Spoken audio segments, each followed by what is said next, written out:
हरे कृष्णा. श्री श्री राधा गोविंद यांच्या चरणी सादर वंदन. श्री गौरनिताई यांच्या चरणी सादर वंदन. श्री जगन्नाथ बलदेव सुभद्रा यांच्या चरणी सादर वंदन. श्री जगन्नाथजींचे डीटी सध्या आहेत आपल्या मंदिरामध्ये. खूप सुंदर आहे जगन्नाथजी, बलदेवजी आणि सुभद्रा मैया. असं खूप सुंदर असं आत्ता जी रथयात्रा झाली त्यामुळे ते डीटी सुद्धा ठेवलेले असतात तिथे. तर खूप छान दर्शन मिळतं त्यांचं. आणि श्री शिला प्रभुपाद यांच्या चरणी सादर वंदन. श्री जयपताका स्वामी गुरु महाराज यांच्या चरणी सादर वंदन. श्री नामनिष्ठ प्रभूजी यांच्या चरणी सादर वंदन. आणि या इस्कॉनच्या पूर्ण टीमला माझा सादर प्रणाम. सो आपण आजच्या अध्ययन वर्गाला सुरुवात करूया.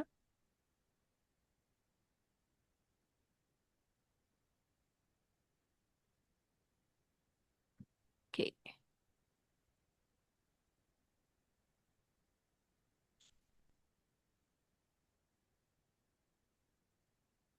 हां.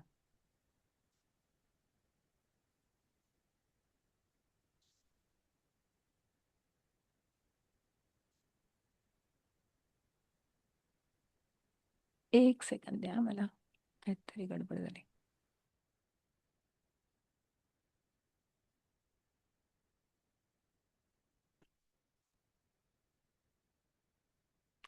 ओके.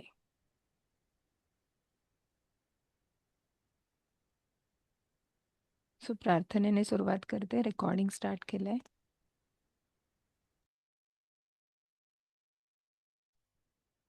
ॐ अज्ञानतिमिरान्धस्य ज्ञानाञ्जनशलाकया चक्षुरुन्मिलितं येन तस्मै श्रीगुरुवे नमः.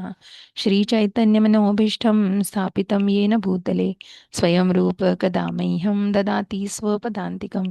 हे कृष्णकरुणा सिन्धो दीनबन्धो जगत्पते गोपेश गोपिकान्त राधाकान्त नमोऽस्तुते. तप्तकाञ्चन गौराङ्गी राधे वृन्दावनेश्वरी वृषभानुसुते देवी प्रणमामि हरिप्रिये. नम ओं विष्णुपादाय कृष्णपृष्ठाय भूतले श्रीमते भक्तिवेदान्त स्वामिन् इति नामिने. नमस्ते सरस्वते देवे गौरवाणी प्रचारिणे निर्विशेष शून्यवादी पाश्चात्यदेशतारिणे.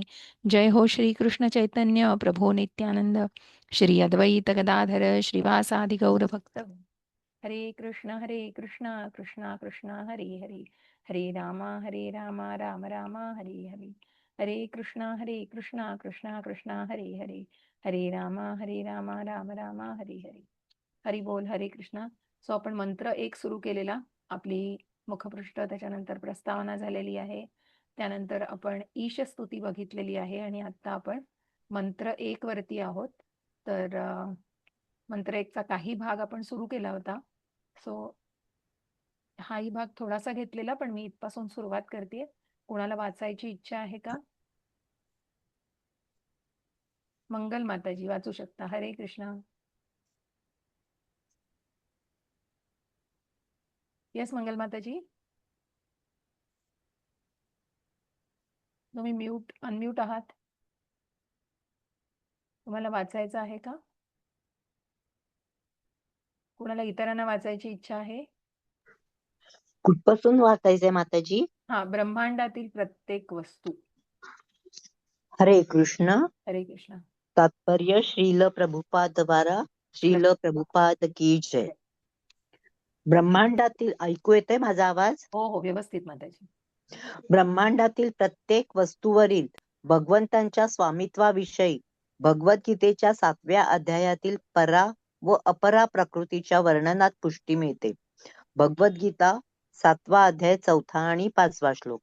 पृथ्वी, अग्नी, पाणी, वायू, आकाश, मन, बुद्धी व अहंकार ही सर्व तत्वे भगवंतांच्या अपरा किंवा भौतिक शक्तीच्या अधीन असतात. तर जीवात्मा किंवा जीवशक्ती भगवंतांची पराप्रकृती श्रेष्ठ शक्ती आहे. दोन्ही प्रकृत्या भगवंतांपासूनच उत्पन्न होतात आणि अंततः अस्तित्वातील सर्व गोष्टींचे प्रत्यक्ष तेच नियंत्रक असतात. या ब्रह्मांडात परा किंवा अपरा शक्तीच्या अधीन नसलेली एकही वस्तू नसल्यामुळे सर्व काही भगवंतांच्या मालकीचे आहे. परमचेतन पूर्ण पुरुषोत्तम भगवान हे पूर्णतम व्यक्ती असल्यामुळे आपल्या विविध शक्तींच्या माध्यमाने सर्व काही सुस्थापित करण्यासाठी त्यांच्याकडे परिपूर्ण बुद्धी आहे. अनेकदा भगवंतांची तुलना अग्नीबरोबर केली जाते, तर सर्व जड आणि चेतन वस्तूंची तुलना अग्नीतून निघणाऱ्या प्रकाशाबरोबर आणि उष्णतेबरोबर केली जाते. ज्याप्रमाणे अग्नी उष्णता आणि प्रकाश यांच्या रूपात शक्ती पसरवितो, त्याप्रमाणे भगवंत आपली आपली शक्ती विविध प्रकारे प्रदर्शित करतात. अशा प्रकारे ते प्रत्येक वस्तूचे परमनियंत्रक, पालक आणि सर्वेसर्वा आहेत. बरोबर आहे ना माताजी? हो हो हो येस हम्म. हा, बरोबर आहे. बरोबर आहे. हा, ते सर्वज्ञ अशा प्रकारे ते प्रत्येक वस्तूचे परमनियंत्रक, पालक आणि सर्वेसर्वा आहेत. ते सर्वज्ञ व सर्वांवरती उपकार करणारे आहेत. सर्व बल, संपत्ती, यश, सौंदर्य, ज्ञान आणि वैराग्य या अचिंत्य शक्तींनी ते परिपूर्ण आहेत. भगवंतांशिवाय इतर कोणीही कोणत्याही वस्तूचा मालक नाही, हे लक्षात येण्या इतके आपण बुद्धिमान असणे आवश्यक आहे. प्रत्येकाने आपल्यासाठी भगवंतांनी जो हिस्सा राखून ठेवला आहे, तेवढ्याच वस्तूंचा स्वीकार करावा. उदाहरणार्थ, गाय दूध देते, परंतु तिचा आहार दूध नसून गवत, धान्य इत्यादी आहे, आणि तिचे दूध हा मनुष्यांचा आहार आहे. अशी ही भगवंतांची करणी आहे. म्हणून ज्या वस्तू त्यांनी आपल्याकरता वेगळ्या काढून ठेवल्या आहेत, त्यांच्यावरच आपल्याला समाधान मानले पाहिजे, आणि आपल्याकडील वस्तू वास्तविक कोणाच्या मालकीच्या आहेत हे देखील जाणले पाहिजे. उदाहरणार्थ, आपले घर माती, लाकूड, दगड, लोखंड, सिमेंट इत्यादी अनेक वस्तूंपासून बनविलेले आहे. आपण जर ईशोपनिषदातील आदेशांप्रमाणे विचार केला तर आपल्या लक्षात येईल की उपरोक्त एकही वस्तू आपण स्वतः निर्माण करू शकत नाही. फार तर आपण त्या सर्व वस्तू एकत्र आणून आपल्या परिश्रमाने त्यांना निरनिराळे आकार देऊ शकतो. एका मजुराने कठोर परिश्रम करून एखादी वस्तू तयार केली तरी त्याच्या जोरावर तो त्या वस्तूवर आपला मालकी हक्क सांगू शकत नाही. आधुनिक समाजात भांडवलशाही व साम्यवादी लोकात सतत भांडण चालू असते. या भांडणाला आता आंतरराष्ट्रीय स्वरूप प्राप्त झाले असून त्यामुळे जगाला धोका निर्माण झाला आहे. माणसे शत्रूंसारखी एकमेकांसमोर उभी ठाकली असून कुत्र्या मांजरांप्रमाणे आवाज करीत आहेत.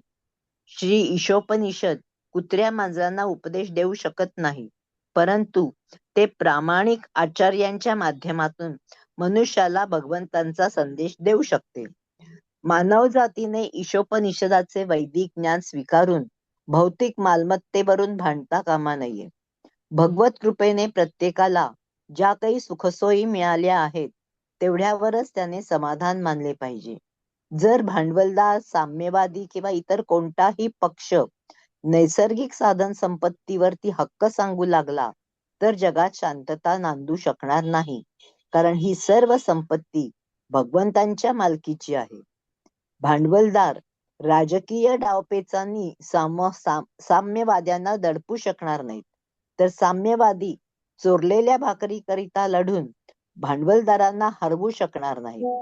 जर त्यांना भगवंतांचे स्वामित्व मान्य नसेल तर त्यांच्या जवळची सर्व मालमत्ता चोरलेली आहे असेच म्हणावे लागेल. साहजिकच प्रकृतीच्या नियमांनुसार ते शिक्षेस पात्र ठरतील. साम्यवादी व भांडवलदार या दोघांकडेही अण्वस्त्रे आहेत, आणि जर त्यांनी भगवंतांचे स्वामित्व मानले नाही तर ही अण्वस्त्रे दोन्ही पक्षांना निश्चितच नष्ट करतील. म्हणून त्यांनी स्वतःला वाचविण्यासाठी तसेच जगात शांतता प्रस्थापित करण्यासाठी श्री ईशोपनिषदाचा उपदेश पाळलाच पाहिजे. कुत्र्या मांजरांप्रमाणे भांडणे मानव जातीला शोभत नाही. मानवी जीवनाचे ध्येय व महत्व समजण्या इतपत लोकांनी बुद्धिमान असावे. वेदशास्त्रे मानव समाजाकरिता रचलेली आहेत, कुत्र्या मांजरांकरता नव्हेत. कुत्री मांजरे निर्वाहासाठी दुसऱ्या प्राण्यांची शिकार करू शकतात, व असे केल्यावरती त्यांना पाप लागत नाही. परंतु स्वतःच्या जिभेचे चोचले पुरवण्यासाठी जर मनुष्याने एखाद्या पशुला मारले तर त्याच्यावरती निसर्ग नियमभंग केल्याचा दोष लागतो. फलस्वरूप त्याला शिक्षा होते. मनुष्य जीवनाचे मानदंड पशूंच्या बाबतीत लागू पडत नाहीत. वाघ तांदूळ गहू खात नाही अथवा गायीचे दूध पित नाही, कारण त्याचा आहार पशूंचे मांस आहे. समस्त पशुपक्ष्यांपैकी काही शाकाहारी आहेत तर काही मांसाहारी आहेत.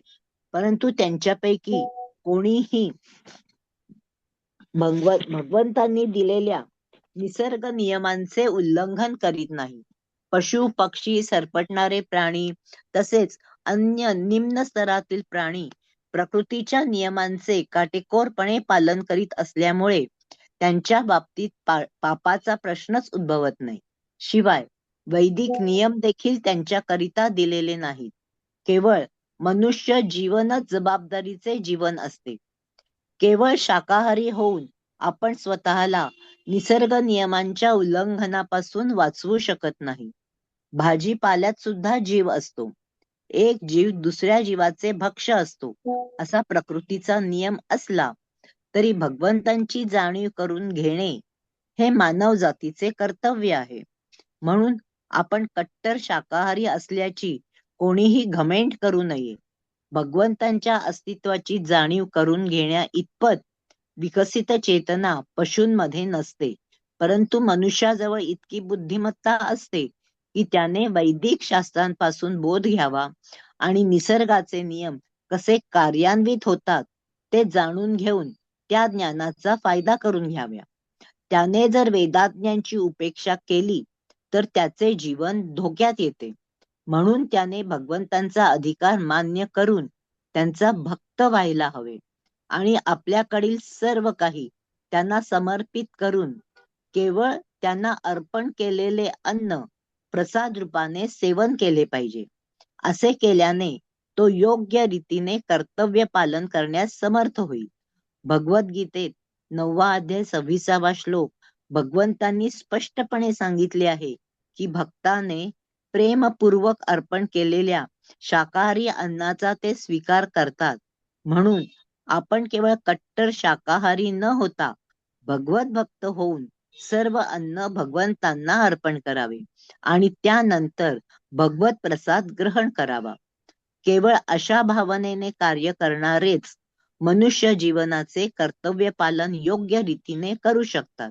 जे भगवंतांना नैवेद्य न दाखवता अन्न खातात ते प्रत्यक्ष पापच भक्षण करीत असतात. त्या पापांचे फळ म्हणून त्यांना नाना प्रकारचे क्लेश भोगावे लागतात. हरे भगवद्गीता 3रा अध्याय 13वा श्लोक. हरी बोल. हरे भगवंतांच्या हरे कृष्ण. 4च ओळी आहेत. मला वाटतं संपतंय का इथे अध्याय? ठीक हा, आहे, ठीक. 4च ओळी आहेत. Okay okay. मग दुसऱ्या भगवंतांच्या अध्यायाचं? मालकीला ठीक. शह देऊन निसर्ग नियमांना जाणीवपूर्वक झुगारून देणे हेच पापाचे मूळ कारण आहे. प्रकृतीच्या नियमांचे किंवा भगवंतांच्या आदेशांचे पालन न केल्यामुळे मनुष्याच्या जीवनाचा सर्वनाश होतो. या उलट धीर, निसर्ग नियम जाणणारा आणि अनावश्यक आसक्ती द्वेषापासून दूर असलेल्या मनुष्यावर भगवंत निश्चितच कृपा करतात आणि भगवत धामास अथवा आपल्या शाश्वत निवासस्थानास जाण्यास तो पात्र ठरतो. हरे कृष्ण. धन्यवाद माताजी, धन्यवाद. हो, हे संपतच आलंय आता. येस.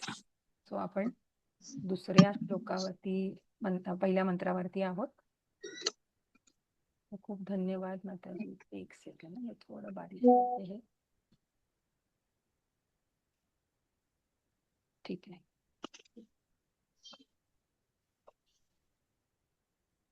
तो काही भाग आपण गेल्या वेळेला चर्चा केली होती, तरीही आपण तिथपासून सुरू करतो आहोत थोडीशी त्याला लिंक देण्यासाठी. तर भगवंतांनी जसं म्हटलंय आपण की ज्या गोष्टी इतर, जर या श्लोकाचाच अर्थ बघा की पहिला मंत्र जेव्हा आपण म्हणतो त्या पहिल्या मंत्रातच दिलेला आहे की या ब्रह्मांडातील प्रत्येक जड आणि चेतन वस्तू भगवंतांच्या मालकीची असून सर्व त्यांच्या नियंत्रणाखाली आहे आणि म्हणून प्रत्येकाने आपल्याला आवश्यक असणाऱ्या आणि आपल्यासाठी वेगळ्या काढून ठेवलेल्या वस्तूंचाच स्वीकार केला पाहिजे. इतर वस्तू दुसऱ्या कोणाच्या आहेत हे जाणून त्यांचा स्वीकार करू नये. की कशा प्रकारे म्हणजे ईशावास्य ही आपण जी ईशस्तुती पहिल्या ह्याच्यात बघितलीच आहे. त्यानुसार जे भगवंत परिपूर्ण आहेत, मग त्यांच्यापासून हे ब्रह्मांड जरी निर्माण झालेलं आहे तरी ते परिपूर्ण आहे. आणि प्रत्येक गोष्ट भगवंतांशिवाय इतर कोणीही कोणत्याही वस्तूचा मालक नाही हे लक्षात येण्याइतके आपण बुद्धिमान असणे आवश्यक आहे. कसं आहे ना की माणूस हा भौतिकतेमध्ये जगतोय आणि कुठेतरी तो अहंभाव आहेच. खूप कठीण आहे हो, सांगणं सोपं आहे की तो मी बाजूला ठेवायचा. जसं आपण त्या दैवासुर संपद विभाग योगात बघतो की सगळं आसुरी स्वभावच आहे, आसुरी भावनाच आहेत सगळ्या. मी, माझं, मला हे हवंय, माझ्यासाठी, मला मला हे मिळवायचंय, मला ते मिळवायचं, म्हणजे सगळं फक्त मीवर तिथेच कुठेतरी आहे. मग तिथे हे लक्षात येण्याइतकी बुद्धिमत्ता असणं खूप कठीण आहे. कारण ते कुठेतरी आसुरी स्वभावच आहे, तामसिकता त्याच्यामध्ये आहे.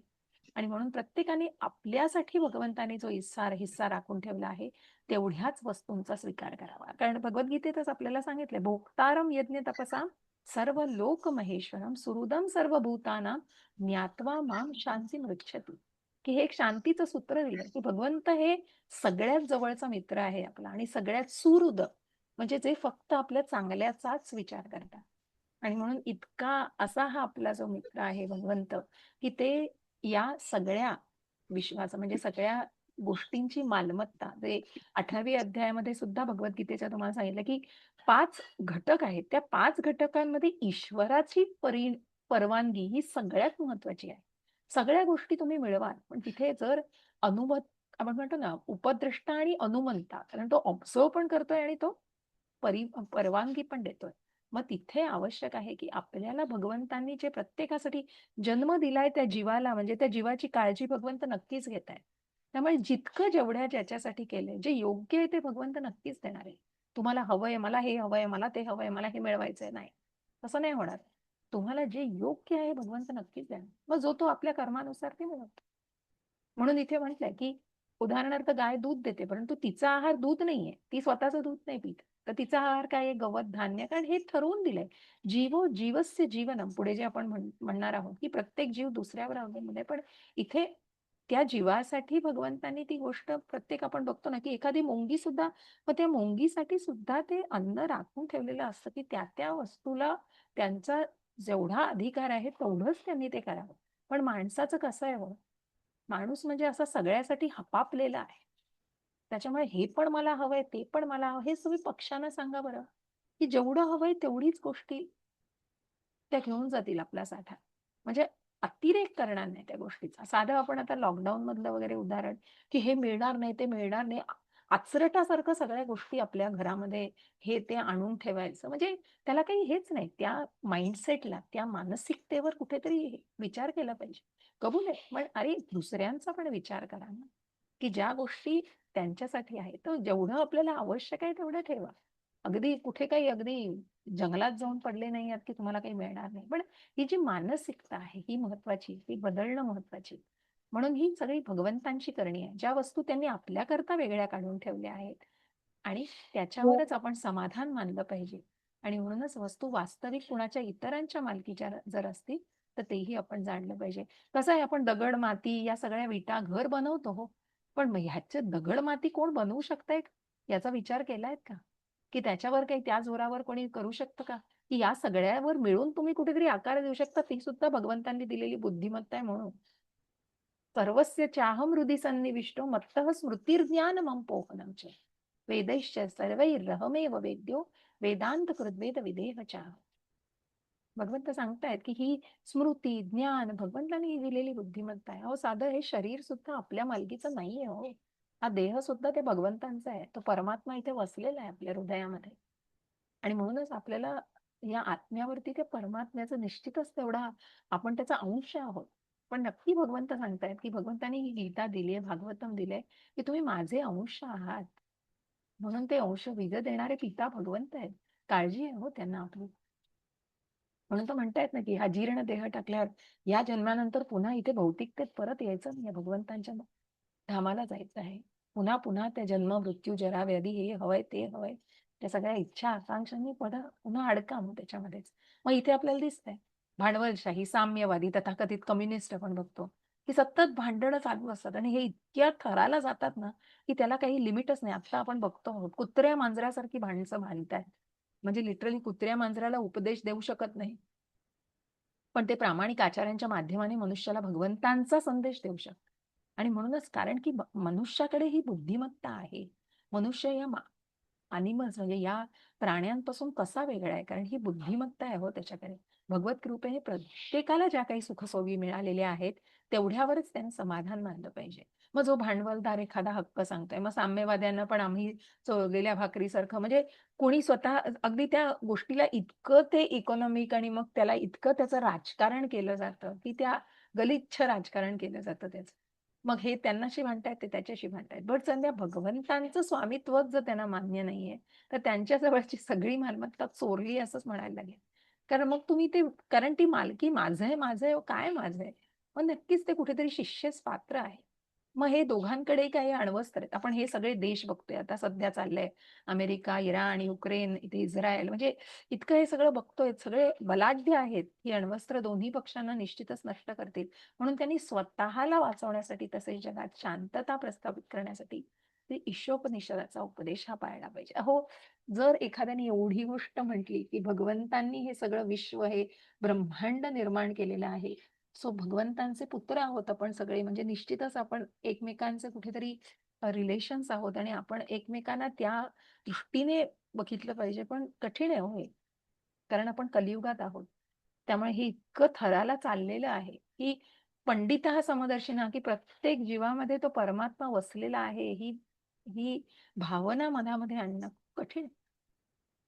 कुत्र्या मांजरांप्रमाणे भांडणे मानव जातीला शोभत नाहीत हो. मानवी जीवनाचे ध्येय व महत्व समजण्यात पण लोकांनी बुद्धिमान असावे. वेदशास्त्रे मानव समाजाकरिता रचलेली आहे, कुत्र्या मांजरांकरता नव्हे. कुत्री मांजरे हे काही निर्वाहासाठी दुसऱ्या प्राण्यांची शिकार करू शकतात.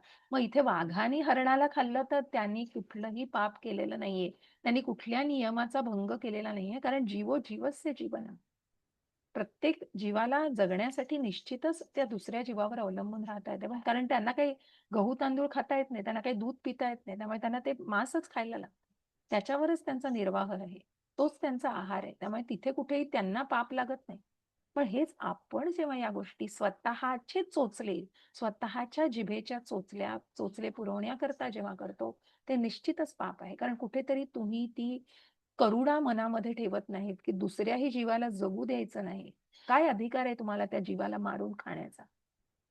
जस्ट इमॅजिन त्या जीवाला मारताना काय भावना असतील त्या जीवाच्या. आणि म्हणूनच हे खूप महत्वाचं आहे.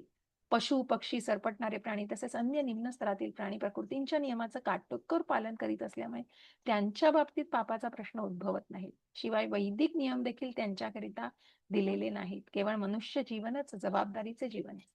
म्हणून शाकाहारी होऊन आपण स्वतःला निसर्ग नियमांच्या उल्लंघनांपासून वाचवू शकत नाही.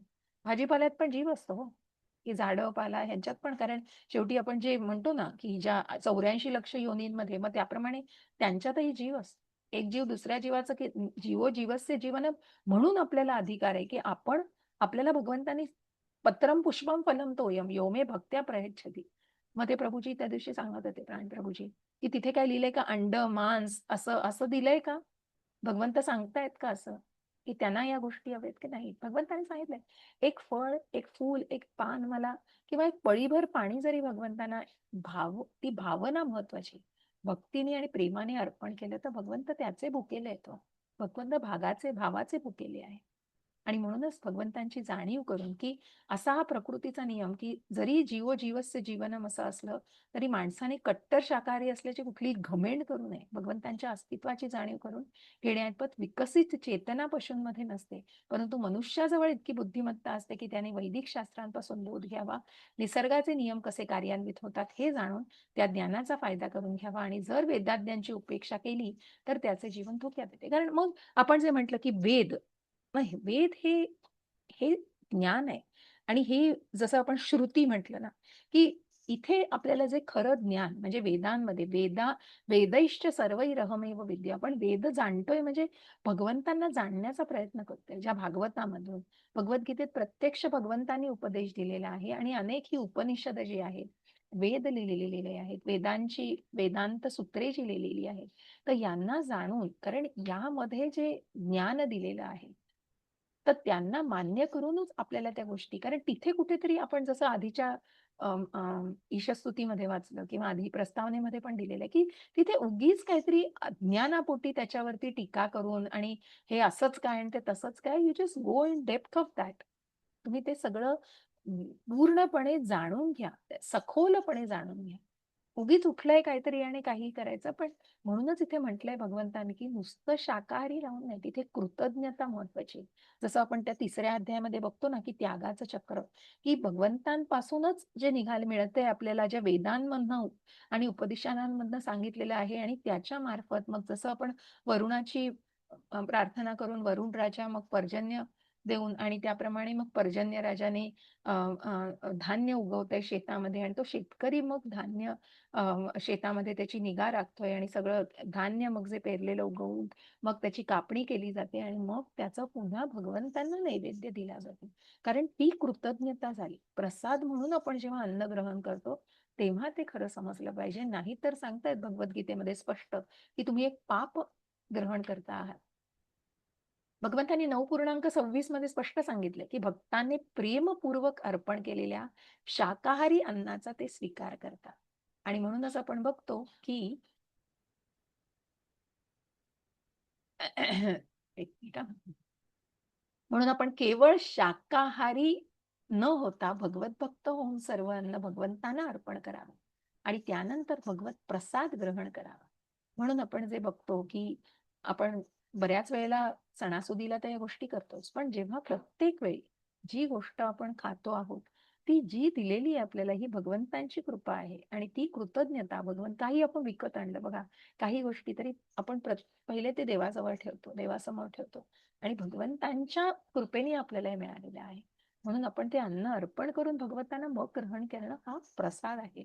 आणि त्या प्रसादाचं महत्व हे प्रभुपाद सांगतात ना, की रविवारच्या म्हणजे जेव्हा त्यांना बोलवलं जायचं इस्कॉनमध्ये, ते लोक फक्त रविवारी प्रसाद खायला यायची. तर प्रभुपाद म्हणतात येऊ दे त्यांना, पण प्रसाद ग्रहण करून त्यांच्या पेशी, आपण म्हणतो ना, की प्रत्येक पेशी, म्हणजे ते अन्न ग्रहण केल्यानंतर प्रत्येक पेशी त्यांची, की ज्या आहार इतका सेवन केला जातोय त्यामुळे त्यांची पेशी इतकीच ती काय म्हणता येईल ना, इतकी पूर्णपणे सात्विकता त्याच्यामध्ये येते. आणि म्हणूनच त्याचं महत्व खूप आहे, की त्या प्रसादाचं महत्व हे अत्यंत आहे, की जी कृष्ण भावना हळूहळू त्या प्रसादामार्फत मनुष्यामध्ये येऊ शकते.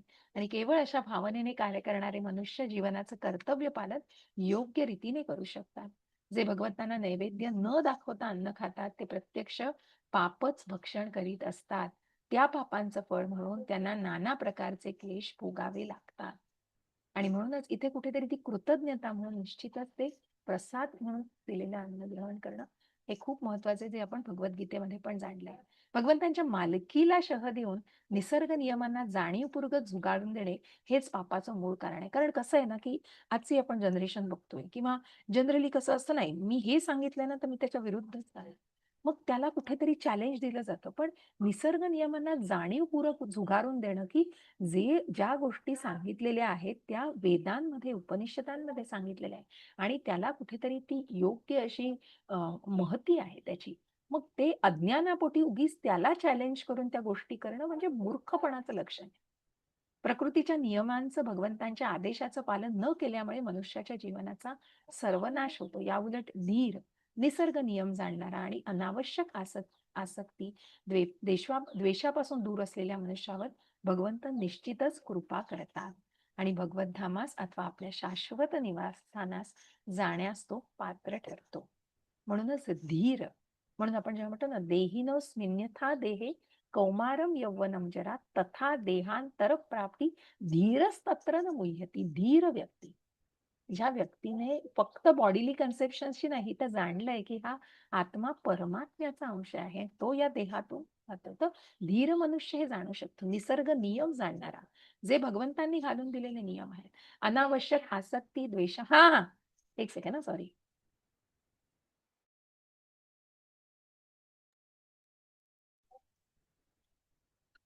एक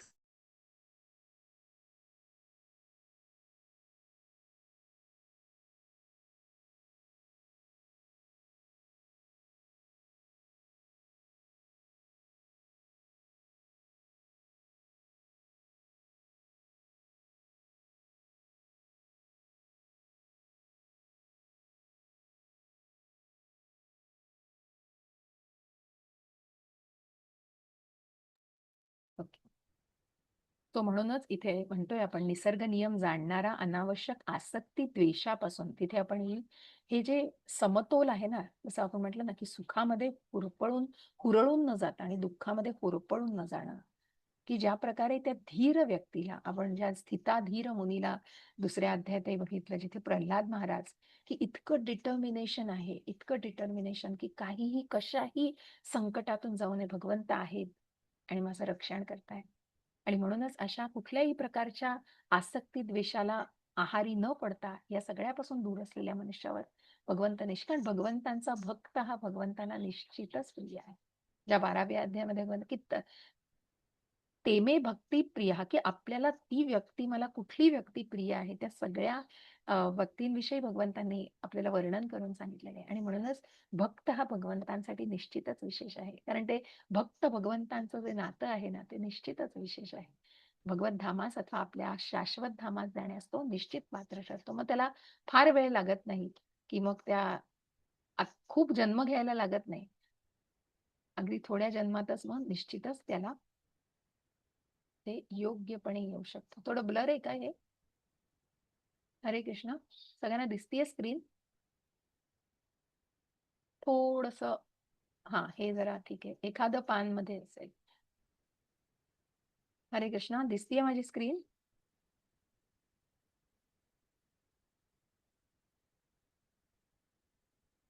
हरे कृष्ण. मंगल माताजी, मीनल माताजी, हरे कृष्ण माताजी, स्क्रीन दिसतीये. दिसतीये ना? पण जरा ब्लर आहे का ती? का ठीक आहे, क्लिअर आहे? दिसते, ती क्लिअर आहे. मागच्या पानावरच थोडस प्रिंट आउट थोडं आलंय. ब्लर आहे ना? हा, एक्झॅक्टली. ठीक आहे. सो मंत्र 1 इथे आपला संपतो आहे. मंत्र 1 इथे आपला संपूर्ण झालेला आहे. तर कुणाला काही मंत्र 1 विषयी काही अजून मनामध्ये प्रश्न आहेत का, किंवा काही सांगायचं आहे का, त्याबद्दल काही विचारायचं आहे का, तर निश्चित विचारू शकता मंत्र 2 ला पुढे जाण्याच्या आधी. तर कुणाला? हरे कृष्णा माताजी. हरे कृष्णा. हा माताजी, ती लिंक आहे ना, ओपन करता करता मला अर्धा तास लागला. ओपनच होत नाही लिंक. म्हणजे कुठली? आत्ता ह्याची माझ्या क्लासची लिंक? हा हा, लिंक असं तीच. का बरं झालं? पण बाकी सगळे तर जॉईन झाले. मी जॉईन होतो तर अर्धा तास लागला मला, अर्धा. मग तुमचा इंटरनेटचा काही इश्यू असेल प्रभू. नाही ना, काय नाही, काय नाही. कदाचित नेटवर्कचाच इश्यू असू शकतो प्रभूजी, कारण की हो का? कारण की बाकी सगळे तर जॉईन झाले आणि मी बघितलं, म्हणजे लिंकला तसा काही इश्यू नाहीये. तर तुम्ही तुमचं नेटवर्क पुन्हा चेक करा, म्हणून कदाचित तुम्हाला बरोबर. वेळ लागला असेल. ठीक आहे, ठीक आहे. ठीक आहे, ठीक आहे. तर कोणाला काही प्रश्न आहेत का? मीनल माताजी, मंगल माताजी, मी माताजी. एकदा हा श्लोक म्हणून दाखवू का? बरोबर उच्चार आहेत का बघता? कुठला पहिला श्लोक? पहिला श्लोक म्हणा म्हणा आता आपण म्हणा वाचला तोच. म्हणा म्हणा. ईशावास्यमिदं सर्वं यत्किंचिन् जगत्यां जगत् तेन त्यक्तेन भुञ्जीथा मा गृध कस्य स्वीद्धनम्. येस. भुंजिता हा उच्चार बरोबर आहे ना? हो हो, भुंजिता. Yes yes yes. आणि यत्किंचन. यत्किंचन. Yes yes. तर सगळ्यांनी श्लोक नक्कीच मेमोराईज करण्याचा प्रयत्न करा. खूप सुंदर श्लोक आहे हे. पहिला जो ईशस्तुतीचा आपण बघितला तोही श्लोक आणि हा दुसरा श्लोक, तर हे सगळे महत्वाचे श्लोक आहेत. तर नक्की प्रयत्न करा आणि हे स्मरणात ठेवण्याचा प्रयत्न करा. सगळ्यांनी वाचून पुन्हा 1, 2, 3 वेळा. ज्यांना संस्कृत आणि खूप गरज नाही पडणार, पण तुम्ही प्रयत्न करा. काही अडचण असेल तर नक्की विचारा. त्या श्लोकांचं पुन्हा मी पाहिजे तर एखादी ऑडिओ टाकता येईल. पण प्रयत्न करा. आपण हे श्लोकांचं सुद्धा रेसिटेशन ठेवू आणि प्रयत्न करू की सगळ्यांना हे श्लोक सुद्धा येतील असं. ठीक आहे? सो प्रयत्न करा. मी कोणालाही फोर्स करत नाहीये. काही अडचण असली तर नक्की कधीही विचारा. सो पहिल्या मंत्राविषयी सगळ्यांना सर्व कळलंय? ठीक आहे. सो आपण पुढे त्या जाऊया. वर्षांपूर्वी लिहिलेलं आता जे प्रत्यक्ष घडतंय त्याच्यावरचं भाष्य आलंय याच्यात. बघा साम्यवाद्यांचं बघा आणि बघा याचं भाष्य बघा बघा ना. बघा. बघितलं ना किती, म्हणजे भागवतामध्ये तर कित्येक प्रत्येक गोष्ट वेदात इतकी डिटेलमध्ये आहे माताजी, की जी खरोखर घडतीये. म्हणजे आता आपण जे लग्नासारख्या संस्थेबद्दलचं बघतो आहोत, सगळ्या गोष्टी म्हणजे अगदी. आणि आता हे कुत्र्या मांजऱ्यासारखं भांडणं म्हणजे लिटरली बघा ना, तसंच चाललेलं आहे ना हे. वेदात त्या काळी लिहिलेलं आता आपण प्रत्यक्ष घडताना बघतोय. Exactly exactly. म्हणून त्या वेदांवर कोणी चॅलेंज मारायला जाऊ नका. म्हणून सांगितलं की अज्ञानामध्ये या गोष्टीला चॅलेंज करणं म्हणजे स्वतः खड्ड्यात पडण्यासारखं आहे, बाकी काही नाही. तर ते ज्ञान ग्रहण करून त्याच्यावर काय करता येईल आणि कसं आत्मसात करता येईल ती गोष्ट, हे जाणणं जास्त महत्वाचं आहे. पण ते आपण म्हणतो ना, की कळतंय वळत नाही आणि त्या जनरेशनला आणि या पुढच्या सो कॉल्ड आता आपण जेनझी जे म्हणतो आहोत, करंट याच्यामध्ये सगळ्या सिच्युएशन्स गेल्या 3-4 आठवड्यामध्ये भयंकर, भयंकर प्रकार ऐकले. म्हणजे आय डोंट नो, की काय याच्यावर कमेंट करावे. पण ठीक आहे, भगवंतांनाच काळजी आहे सगळ्याची. ते मार्ग दाखवत आहेत. जे ज्यांच्या कर्माने वागतायत त्यांना तसं काय म्हणतात त्याचा पेस ठरवता सगळा क्रोध, मत्सर क्रोध, हाच क्रोध, आहे. मत्सर आणि सगळी अजेंडेच वेगळे आहेत हो माताजी. म्हणजे तो विषयच वेगळा आहे. आय थिंक म्हणजे हम्म. त्याविषयी मी तो मूळ बोलण्याच्या भावना त्याच्या मागची हीच येते नाही, ना. नाही. खूपच म्हणजे त्याला काही अर्थच नाहीये. म्हणजे आजच आम्ही आमच्या म्हणजे इंडिपेंडन्स डेचं सेलिब्रेशन केलं, की सगळ्यांना स्वातंत्र्य दिनाच्या शुभेच्छा आहेतच. 80वा स्वातंत्र्य दिन आहे म्हणून आज आम्ही एक वेगळा आमच्या इथे म्हणजे आम्ही सीनियर सिटिझन्सना सांगतो फ्लॅग होइस्टिंग करायला. आजपासून आम्ही एक नवीन उपक्रम केला. आम्ही एका जेनझीला दिला फ्लॅग होइस्टिंग. हा. येस, आम्ही दिला, की जो 17-18 वर्षाचा आहे आणि खूप छान वाटलं. एक वेगळा उपक्रम खूप छान त्याने मनापासून केलं. थोडं बोललाही तो.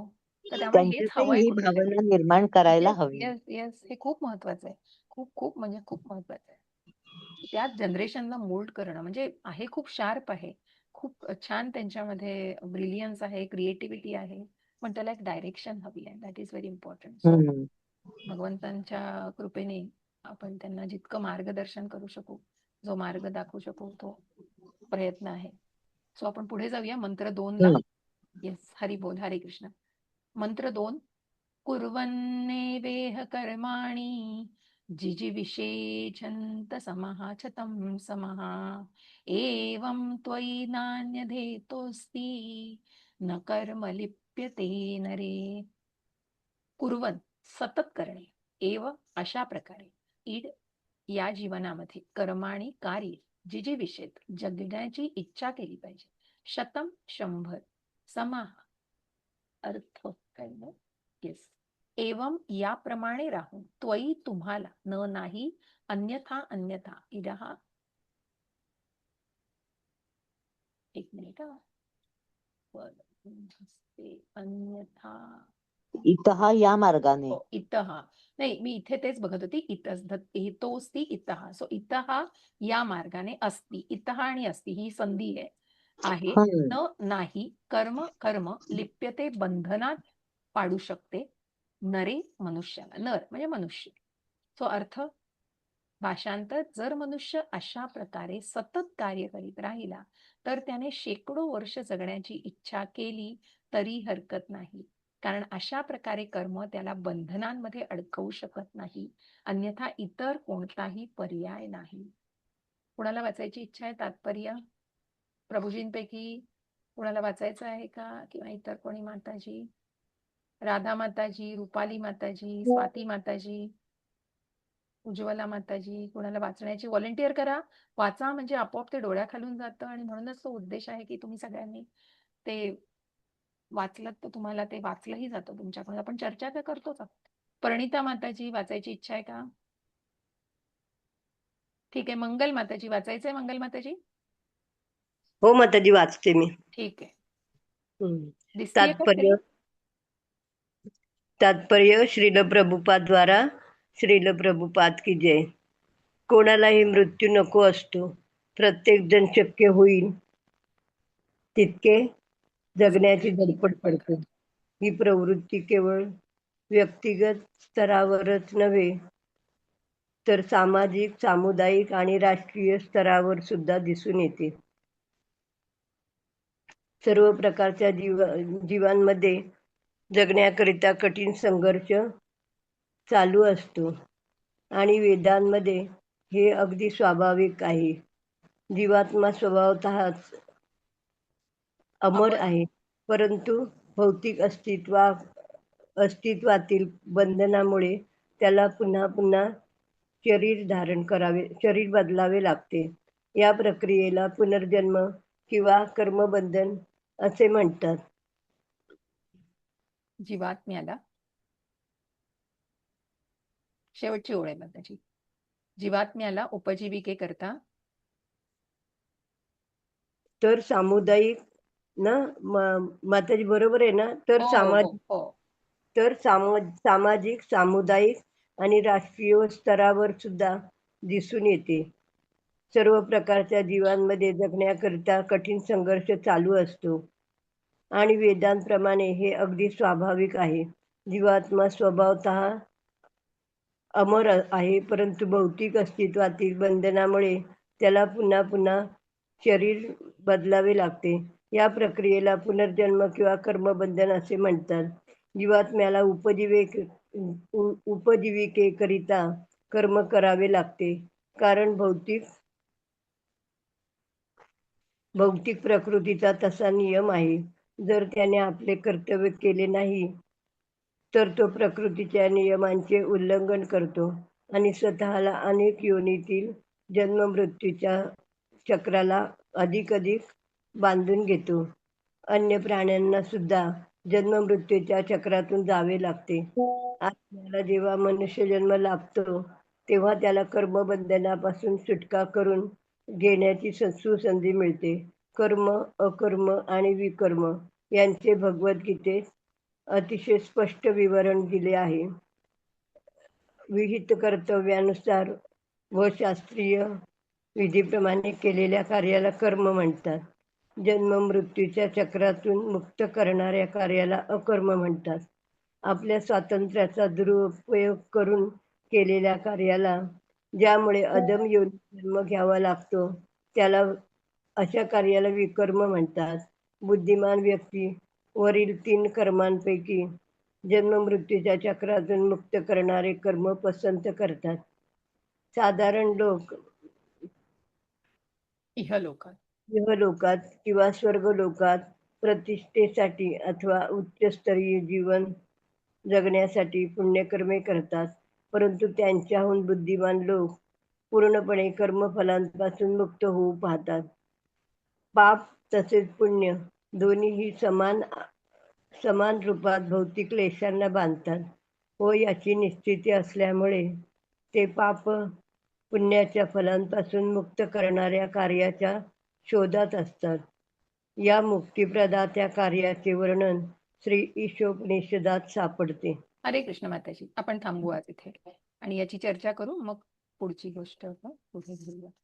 मला वाटतं आहे तात्पर्य बरंच मोठं आहे, तो आपण इतक्या तात्पर्यावर जाऊ. येस, आहे मोठं आहे. आपण अर्धा भाग पुढच्या याच्यात घेऊ. दुसऱ्या मंत्रामध्ये आपल्याला जाणून घ्यायचं आहे की मनुष्य हा मृत्यूसाठी मृत्यू म्हणजे जगण्यासाठी लागेल, की मृत्यू हा कोणाला चुकलेला नाहीये. पण कसं आहे की प्रत्येक जण झगडतंय कशाला, तर जगण्यासाठी धडपड आहे. आणि ती व्यक्तिगत स्तरावर नाही तर सामाजिक, सामुदायिक, राष्ट्रीय स्तरावर पण आपल्याला की जितकं असं हे धडपड असते ती, म्हणजे कुठेतरी की कसंही करून हे मिळवायचं, कारण it is a natural tendency. बरोबर आहे की मनुष्य आपल्याला कसं आपण चांगल्या प्रकारे जगू शकू याचा हा प्रयत्न करत असतो. सर्व प्रकारच्या जीवांमध्ये जगण्याकरता कठीण संघर्ष चालू असतो. आणि म्हणून तर भगवंत म्हणतात, ममई वांशो जीव लोके जीवभूत सनातन मनःषष्ठानी इंद्रियाणी प्रकृतीस्थानी कर्षती. कसं आहे की माझे अंश आहात, पण भगवंत बघतायत की झगडतायत कशाबरोबर, तर या 5 ज्ञानेंद्रिय आणि ते एक मन आहे ना, याच्याबरोबर ते झगडतायत. संघर्ष चालू आहे त्यांचा. कान, नाक, डोळे, त्वचा आणि जीभ ही आपली 5 ज्ञानेंद्रिय. काय खायचंय, काय बघायचंय, ऐकायचंय, हे पाहिजे, हे ऐकायचंय, हे खायचंय, अशा प्रकारे ह्या सगळ्या गोष्टींची पूर्तता करून कुठेतरी ती धडपड असते सतत हे ते करण्याची. It is natural tendency. पण कुठेतरी वेदांप्रमाणे हे अगदी स्वाभाविक आहे.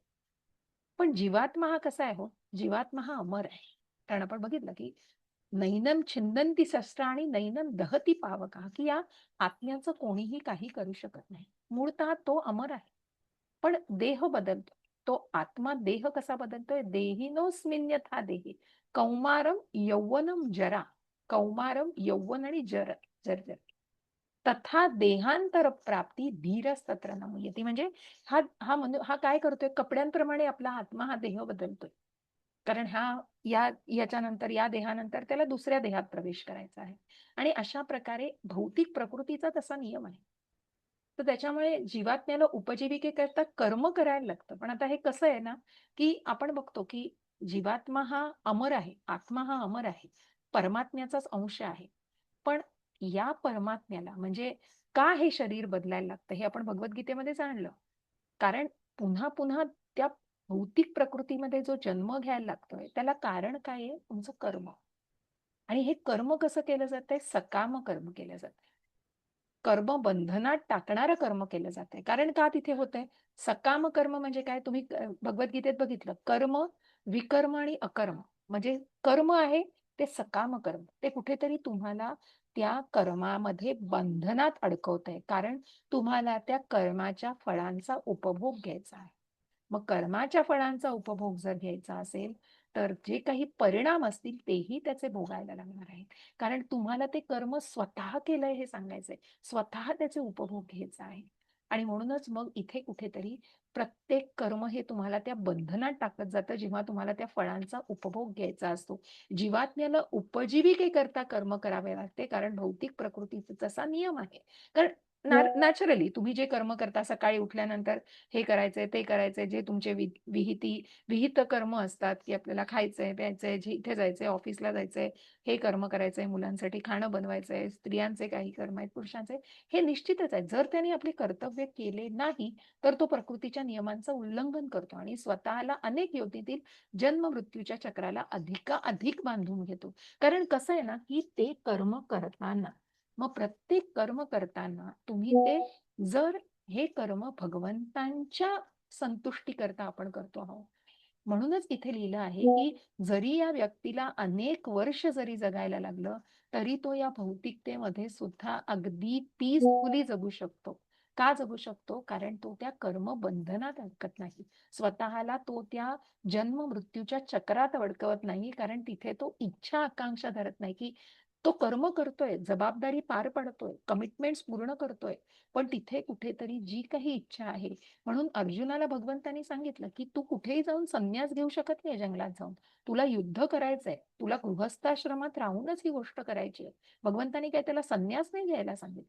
तू तुझ्या जबाबदाऱ्या पार पाडल्याच पाहिजे, त्याच्यापासून तू पळू शकत नाही. मग तुझ्यासारखा पळकुटा तूच असशील. मग तुझे शत्रू तुला पळकुटा आणि तसा म्हणून की जो तुझा अपमान असेल ना तो त्या मरणापेक्षा सुद्धा कठीण असेल. तू एक वेळ मरण यातना सोसशील पण ती यातना सोसू शकणार नाही.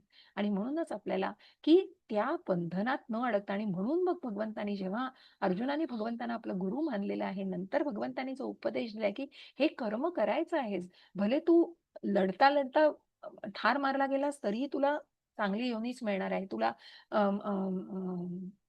स्वर्ग लोकच मिळणार आहे, आणि तू जरी जिंकलास तर तुला पृथ्वीवर राज्य करायचं.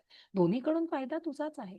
पण तुला ठरवायचंय काय? भगवंतांनी सांगितलं की हे कर्म करताना तुला त्या बंधनात न अडकता, म्हणजे तुला तुझी ही जी भावना तयार होती आहे त्यासाठी तू हे कर्म कसं करायचं आहे, तर त्या कर्माच्या बंधनात न अडकता. आणि म्हणूनच ते निष्काम पद्धतीने की तू हे युद्ध माझ्यासाठी कर. भगवंतांनी 18व्या अध्यायात तरी अर्जुनाला सांगितलं मी सगळं तुला सांगितलंय, पण नाव finally the ball is in your court, you have to decide काय करायचंय. मग अन्य प्राण्यांना सुद्धा जन्म मृत्यूच्या चक्रातून जावे लागते. आत्म्याला जेव्हा मनुष्य जन्म लाभतो, कारण जसं आपण म्हणतो की आपला हा आत्मा, मग या आत्म्याला निरनिराळे 84 लक्ष योनीतून जावं लागतं. मग हा मनुष्य जन्म जो मिळालाय ना तो अत्यंत दुर्मिळ आहे. म्हणून अनेक ऋषी आणि काय म्हणतात ना त्याला, अनेक साधू ऋषी हे या कलियुगामध्ये जन्म घ्यायला आसुसलेले आहे. कारण अगदी छल कपट भांडण आणि इतकं द्वेषाने भरलेलं सगळं कलियुग असलं तरी इथे नामस्मरणाचा जो यज्ञ आहे आणि इथे आपल्याला कर्मबंधनातून सुटका घडून घ्यायची एक संधी दिली जाते. त्या संधीचं आपण सोनं केलं पाहिजे, ती सुसंधी मिळतीये. म्हणून कर्म, विकर्म आणि अकर्म यातला फरक जाणला पाहिजे. विकर्म तर प्रश्नच नाही, जे तामसिक लोक आहेत की नो पार्किंग, तिथेच पार्क करायचंय, हॉर्न नका वाजवलेले तिथेच हॉर्न वाजवायचं, कारण कुठेतरी प्रकृतीच्या विरुद्धच जायचंय. त्यामुळे याचं स्पष्ट जेव्हा तुम्ही त्याचा फरक जाणवाल की मग तिथे आपण जेव्हा बघतो की राजसिकता आणि तामसिकता या गोष्टी कुठेतरी तुम्हाला त्या आसक्तीकडे खेचतायत. त्याच्यातली राजसिकता ही कुठेतरी पुण्यकर्म करायला जाते, पण ती पुन्हा काय आहे, पुन्हा त्या बंधनातच अडकते, कारण मोहाच्या ह्याच्यात आहे ती. आणि तामसिकता तर कशी स्वतःच्याच म्हणजे भ्रमामध्ये आहे सगळं, आणि चुकीच्या पद्धतीनेच सगळ्या गोष्टी करायच्या आहेत. मग त्याच्यामुळे मग कर्म, विकर्म आणि अकर्म यातला फरक आपण जाणणं, कारण मग तिथे आपण सात्विकता सुद्धा कुठेतरी तुम्हाला त्या कर्माच्या बंधनात अडकवते, कारण तुम्हाला ते सुख आणि ज्ञान कारण मला हे ज्ञान आहे, ही गोष्ट सुद्धा तुम्हाला त्या कर्माच्या बंधनात अडकवू शकते. म्हणून आपल्याला त्या गुणातीत म्हणजे वासुदेव म्हणतात ना त्याला, शुद्ध सात्विकता, त्याच्या पलीकडे ज्या भगवंतांचे जो स्वभाव आहे त्याला प्राप्त करण्याचा प्रयत्न करायचा आहे. आपण निश्चितच क्वालिटेटिव्हली तिथपर्यंत आहोत. आणि म्हणून त्या शुद्ध सात्विकतेमध्ये हे जे शुद्ध आपण म्हणतो ना की हे जे शुद्ध भक्त जे आहेत, आणि म्हणूनच ते अतिशय म्हणजे तोची जी पातळी असते ती आपले प्रभुपाद, की म्हणजे अतिशय की ज्यांनी ज्या हिप्पी लोकांना कोणी त्यांच्या समोर किंवा त्या काय म्हणतात ना त्या वस्तीमध्ये उभं नाही राहू शकणार अशा वस्तीमध्ये जाऊन प्रभुपादांनी ट्रान्सफॉर्मेशन केलंय. फक्त प्रभुपादाच एक शुद्ध भक्तालाच हे शक्य आहे. कारण कुठल्याही कर्माची अपेक्षा नव्हती, कुठल्याही फळांची अपेक्षा नव्हती. सगळं कर्म करत होते पण तिथे कुठल्याही फळांची अपेक्षा नव्हती. त्याच्या पलीकडे म्हणून ते पद्मपित्र विमांबसा ना 5व्या अध्यायात आपल्याला सांगितलं की प्रभुपादांनी कसे वागलेत की त्या कमळावरचं पाणी त्या आहे की नाही त्याचा लवलेश पण नसतो. इतकं आपलं कर्म detachment, life should be with that. म्हणून ते जगणं खूप गरजेचं आहे. आणि तरच तुम्ही त्या कर्माच्या बंधनातून स्वतःला मुक्त करू शकता. जन्म मृत्यूच्या चक्रातून मुक्त करणाऱ्या कार्याला अकर्म असं म्हटलंय. कारण ते काय केलं जातं, फळांच्या अपेक्षेविना केलं. बुद्धिमान व्यक्तीवरील 3 कर्मांपैकी जन्मवृत्तीच्या चक्रातून मुक्त करणारे कर्म पसंत करतात. साधारण लोक इहलोकात किंवा स्वर्गलोकात प्रतिष्ठेसाठी किंवा उच्चस्तरीय जीवन जगण्यासाठी पुण्यकर्म करतात. म्हणजे कोण? राजसिक लोक. सात्विकता निश्चितच हे मुक्त करणारं कर्म करायला उत्सुक असते. आणि राजसिक काय तर पुण्यकर्म करतायत पण मला हे हवंय, मला ही नोकरी मिळावी म्हणून मी ही पूजा करतोय, मी ही अशी याच्यासाठी करतो. तिथे काहीतरी मिळवण्याची अपेक्षा आहे, मोह आहे, त्या ह्याच्यामध्ये अडकायचा प्रयत्न आहे सगळा. मग स्वर्ग सुख मिळेल, पुण्यकर्म करताय पण पुन्हा तिथे पाप पुण्याची गणती होतीये. हो, मग पुन्हा तिथे पुण्यक्षीण झाल्यावर पुन्हा मृत्यू लोकात यायचंच. म्हणून परंतु त्यांच्याहून बुद्धिमान लोक पूर्णपणे कर्मफलांपासून मुक्त होऊ पाहतात. पाप तसेच पुण्य दोन्हीही समान रूपात भौतिक क्लेशांना बांधतात. याची निश्चिती असल्यामुळे ते पाप पुण्याच्या फलापासून मुक्त करणाऱ्या कार्याच्या शोधात असतात. कोण? शुद्ध सात्विक असलेले, की त्या गुणातीत असलेले लोक. आणि मग या मुक्ती प्रदात्या कार्याचे वर्णन श्री ईशोपनिषदात आपल्याला आढळतं. म्हणूनच अशा या कार्याचं की जे ईश स्तुती आपण जी बघतो की भगवंतांच्या संतुष्टासाठी, म्हणून जे आपण म्हणतो की आत्म इंद्रियांचे तारो ना काम, पण श्रीकृष्ण इंद्रियांचे तारो ना प्रेम. की मग आपण भगवंतांच्या संतुष्टी करता जेव्हा ते कार्य करतो तेव्हा निश्चितच कुठेतरी ते अतिशय आपल्याला कुठल्याही बंधनात न अडकवणारं असं असतं. ठीक आहे, तो आपण इथे आज थांबतोय. कारण कोणाला काही प्रश्न असतील तर 5 वाजायला आलेत तर मी अजून पुढे जात नाही. तर तुम्हाला आहे का सगळ्यांना वेळ? तर मी अजून एक 15 मिनिटं घेऊ शकते पुढे. तुम्हाला मंत्र 2 पूर्ण करायची इच्छा आहे का सगळ्यांना? तुमच्यावर आहे, नाहीतर आपण इथे थांबू शकतो. तात्पर्य अजून मोठं आहे हे. येस, सो अजून 1-1.5 पान तरी आहे. काय वाटतंय तुम्हाला सगळ्यांना? तुमचा कल घेऊन मी पुढे जाते. हरे कृष्ण. हॅलो, चालेल माताजी. पूर्ण करूया. हो. हरी बोल. हरे कृष्ण. इतरांचं अजूनही कोणाचं काही मत असेल सांगा. मंगल माताजी, मीनल माताजी, चंद्रकांत प्रभू. चालेल माताजी, चालेल. चला चला आपण पूर्ण करू मग. ठीक आहे, वाचायची इच्छा आहे कोणाला? हा, वाचते. वाचा स्वाती माताजी. हरे कृष्ण.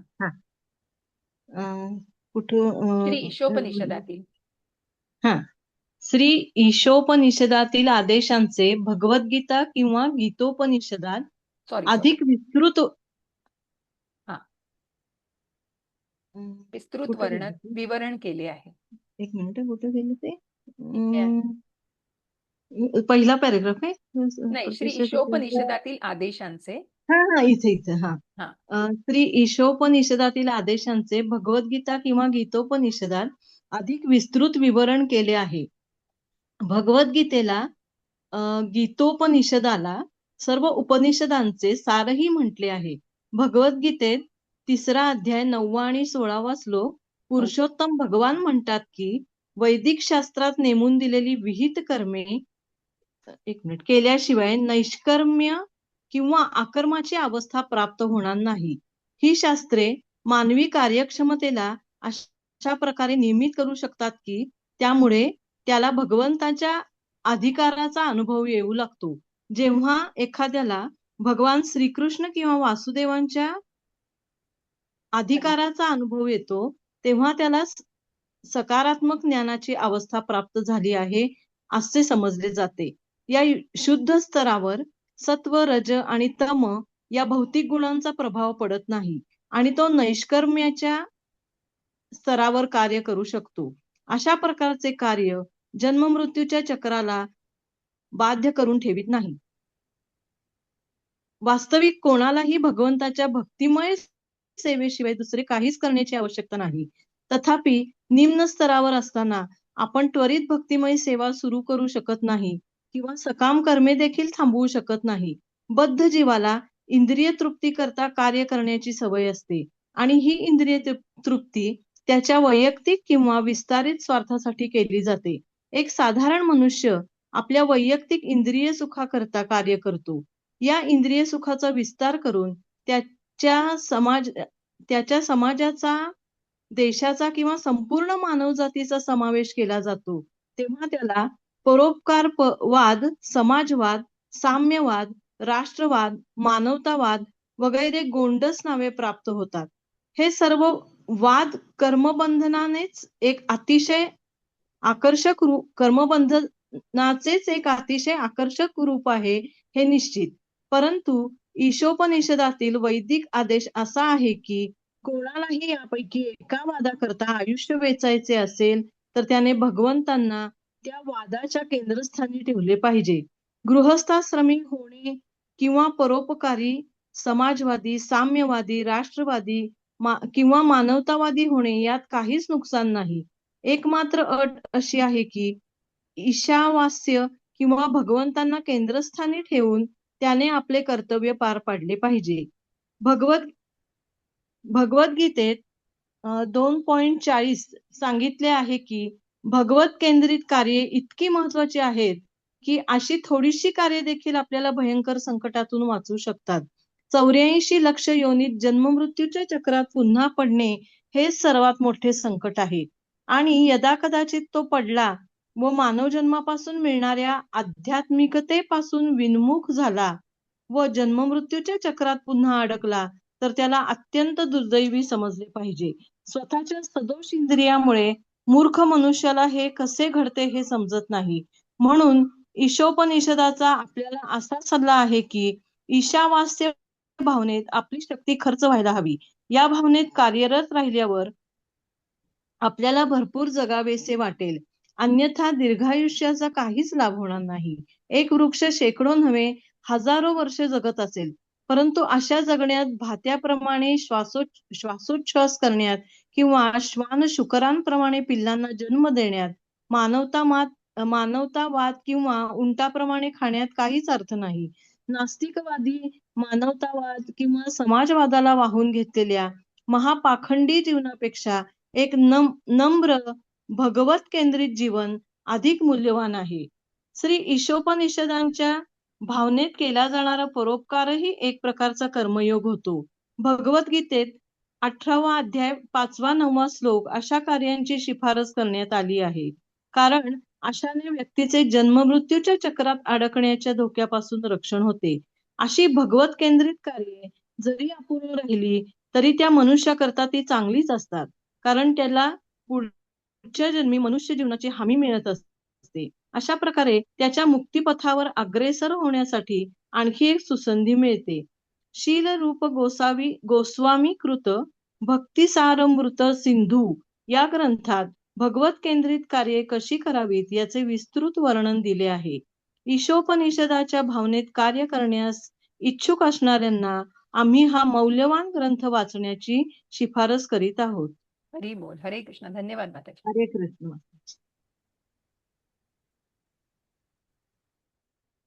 खूप सुंदर दिलेलं आहे हे तात्पर्य प्रभुपादांनी. तर आपल्याला ईशोपनिषदातील आदेशांचं कसं पालन करायचं आहे आणि म्हणूनच सगळ्या उपनिषदांचं भगवद्गीतेला, म्हणून भगवद्गीतेशी संलग्नताच हे आहे. श्री ईशोपनिषदातील आदेशांचे भगवद्गीता आणि गीतोपनिषदात कारण भगवद्गीता हे गीत उपनिषद आहे, भगवंतांनी गायलेलं गीत आहे. भगवत गीता, भगवत आणि गीत म्हणजे भगवंतांनी गायलेलं गीत, म्हणून त्याला गीतोपनिषद आहे ते. आणि म्हणून अधिक विस्तृत विवरण असं केलेलं आहे की अशा आदेशांच्या विवरणाला आपण जाणून घेतो. कारण भगवद्गीतेमध्ये आपल्याला म्हणून प्रत्येक ठिकाणी इथे संदर्भ आणि उल्लेख आहे की सर्व उपनिषदांचं सार याला म्हटलेलं आहे. कारण पुरुषोत्तम भगवान इथं म्हणतायत की वैदिक शास्त्रात नेमून दिलेली विहित कर्म म्हणून तुमचा यज्ञ काय आहे. 3ऱ्या आणि 4थ्या अध्यायात आपण जाणतो की प्रत्येकाचं कर्म, मग आपण कर्मयोग जाणायला जातो, तिथे कर्म संन्यास योग 5व्या अध्यायात जाणायला जातो. तर हे कर्म म्हणजे काय, तुमचं विहित कर्म, तुमचा यज्ञ. मग प्रत्येक व्यक्तीचा असा यज्ञ आहे आणि म्हणूनच हे केल्याशिवाय नैष्कर्म्य किंवा अकर्माची अवस्था प्राप्त होणार नाही. विहित कर्म, विहित म्हणजे तुम्हाला जी नेमून दिलेली कर्म आहे. आणि ही शास्त्रे मानवी कार्यक्षमतेला अशा प्रकारे नियमित करू शकतात की त्यामुळे त्याला भगवंतांच्या अधिकाराचा अनुभव येऊ लागतो. कारण ती प्रचिती आल्याशिवाय, म्हणून आपण तेव्हा शुद्ध भक्त, कारण नैष्कर्म्य करणं सोपी गोष्ट नाहीये हो. नुसतं सांगणं सोपं आहे, तुम्ही त्या फळांची अपेक्षा करू नका. पण ती प्रत्यक्ष करणारी जी व्यक्ती आहे ती निश्चितच त्या कर्मबंधनात अडकत नाही आणि त्यांना मग भगवंतांच्या त्या अधिकाराचा अनुभव येऊ लागतो. आणि जेव्हा एखाद्याला भगवान श्रीकृष्ण किंवा वासुदेवाच्या अधिकाराचा अनुभव येतो तेव्हा त्याला सकारात्मक ज्ञानाची, मग आपण जे म्हणतो ना आत्मसाक्षात्कारी, की तू शरीर नाही आत्मा, हे सांगणं खूप सोपं आहे. मग प्रत्यक्ष कोण अनुभवू शकतं, तर हीच व्यक्ती अनुभवू शकते की ज्यांना भगवंतांच्या, की तो परमात्म्याचा अंश आपण आहोत, की आपण शरीर नाही, आपण आत्मा आहोत आणि हा आत्मा परमात्म्याचा अंश आहे. कारण आपण हे शरीर काय, हे जीर्ण झालेलं शरीर, हे अविनाशी असं शरीर नाहीये, तर ते पेरिशेबल आहे. तर त्यामुळे ते निश्चितच या देहाला टाकून तो आत्मा जो आहे तो मात्र अविनाशी आहे. आणि म्हणूनच अशा प्रकारे जेव्हा त्याला सकारात्मक ज्ञानाची अवस्था प्राप्त झाली आहे तेव्हा त्याला असं समजावं. कारण तिथे वासुदेव, जसं मी म्हटलं ना की गुणातीत, की सत्व रज आणि तमो गुणांच्या पलीकडे जाऊन जेव्हा तो जगतोय, कारण सात्विकता सुद्धा तिला त्या बंधनात अडकवते कुठेतरी.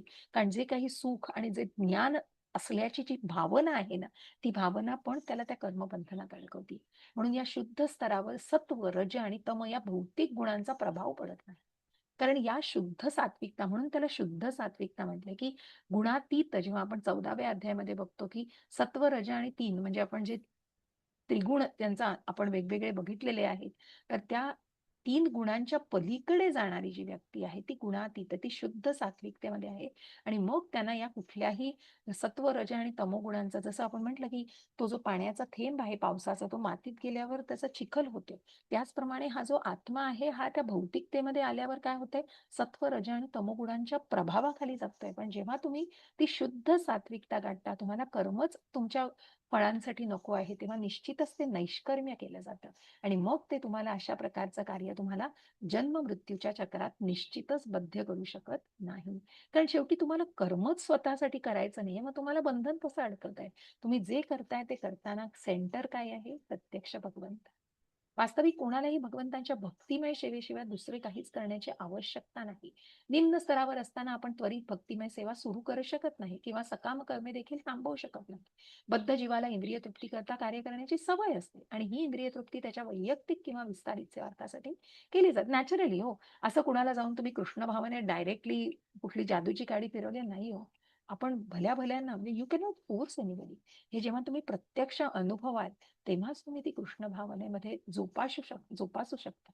प्रत्येक हृदयामध्ये कृष्ण भावना जोपासणं म्हणजे काही प्रभुपादांचं हे जे मिशन आहे, म्हणजे त्यांनी अक्षरशः म्हणतात ना की ते शिवधनुष्य पेललेले आहे आणि त्याप्रमाणे अनेक अशा या मिशनला, की इथेच नाही फक्त भारतात, की जिथे इथे मूळ आहे हो, पण जिथे त्या परदेशामध्ये ना महाभारत माहितीये, कृष्ण कोण आहेत माहितीये, तिथपासून तिथे सुरुवात करून त्यांनी तिथे कृष्ण भावना जोपासलेली आहेत त्या हृदयामध्ये. आणि एक साधारण मनुष्य आपल्या वैयक्तिक इंद्रिय सुखाकरता कार्य करतो, या इंद्रिय सुखाचा विस्तार करून त्याच्या समाजाचा, देशाचा, पूर्ण मानवजातीचा समावेश केला जातो तेव्हा त्याला. कारण कसं आहे बघा, की मनुष्य प्रपंचात आहे, सकाम कर्म करतो आहे आणि ती सकाम कर्म ही स्वतःच्याच शेवटी इंद्रिय तृप्तीसाठी केली जातात. आणि मग तथाकथित परोपकारवाद, समाजवाद, साम्यवाद, राष्ट्रवाद, मानवतावाद असे त्याला गोंडस नावं दिली जातात. पण शेवटी काहीतरी अहंभावासाठीच केलं जाते ना. पर उपकार केले जाते. ते जेव्हा आपण तप, दान आणि यज्ञ याच्याविषयी आपण जेव्हा 17व्या अध्यायात बघतो, तेव्हा ते गुणत्रय विभाग योग जवळ 14व्या अध्यायात, आणि मग इथे आपण श्रद्धा कशी 3 प्रकारची श्रद्धा आहे, तर श्रद्धात्रय विभाग योग. मग तिथे आपण बघितलं की ते जे दान करताना ती व्यक्ती इथे सेल्फी घेते आणि मग उपकार करण्याची भाषा करते. म्हणजे कुठेतरी आहे हो, मला त्याच्यापासून मला कुठेतरी लोकप्रियता मिळणार आहे. तिथे कुठेतरी मग समाजवाद, कुठेतरी तुम्ही सोशलिस्ट करताय, पण मग एका कानाचं दुसऱ्या कानाला, एका हाताचं दुसऱ्या हाताला कळलं नाही, असं ते दान केलं पाहिजे. साम्यवाद आहे, कम्युनिस्ट लोक, राष्ट्रवाद आहे, मानवतावाद, अशी गोंडस नावं दिली जातात त्याला. पण हे सर्व वाद काय होत आहेत? कर्मबंधनाचीच एक अतिशय आकर्षक आणि गोंडस रूप आहे. पण ईशोपनिषदातील वैदिक आदेश असे आहेत, कोणालाही या एकाही वादाकरता आयुष्य वेचायचं असेल तर तिथे सेंटर कोण पाहिजे? भगवंत पाहिजे. भगवंतांना सेंटरला ठेवून की जे काही तुम्ही करता आहात ते निश्चितच आपल्याला हे भगवंतानी ती कृतज्ञता कायम मनात जोपासणं महत्वाचं आहे. की मी काही करत नाही, मी एक माध्यम आहे, पण या वादाच्या केंद्रस्थानी म्हणून भगवंतांना ते अर्पण केलं पाहिजे. गृहस्थाश्रमी होणे, परोपकारी, समाजवादी, साम्यवादी, राष्ट्रवादी, मानवतावादी हे करण्यात कुठलीही सोशल ऍक्टिव्हिटीज करण्यात कुठलीच किंवा कुठल्याच काही चुका नाहीये. पण शेवटी हे मी करतो आहे, तो अहंभाव थोडा ठेवा हो बाजूला. ती कृतज्ञता मनात आणा, हे मी करतो आहे, भगवंतांची कृपा आहे सगळ्या. म्हणजे ती भावना मनापासून आली पाहिजे, ती फक्त वरवर नकोय. ती कृष्ण भावना आत हृदयामध्ये जोपासली गेली तर त्या कर्मबंधनाची अपेक्षाच उरणार नाही. जे करतोय ते फक्त मी भगवंतांच्या हातातलं एक इन्स्ट्रुमेंट आहे.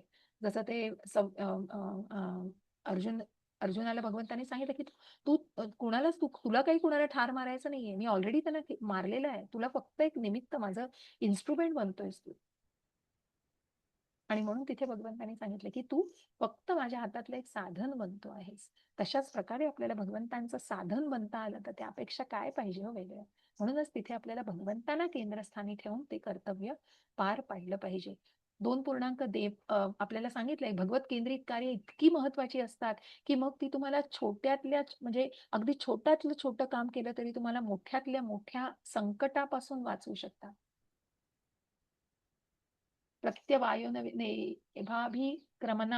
प्रत्यवायोन विद्यते स्वल्पमप्यस्य. येस, हे वाक्य इथे महत्वाचं. स्वल्पमप्यस्य कर्मस्य त्रायते महतो भया.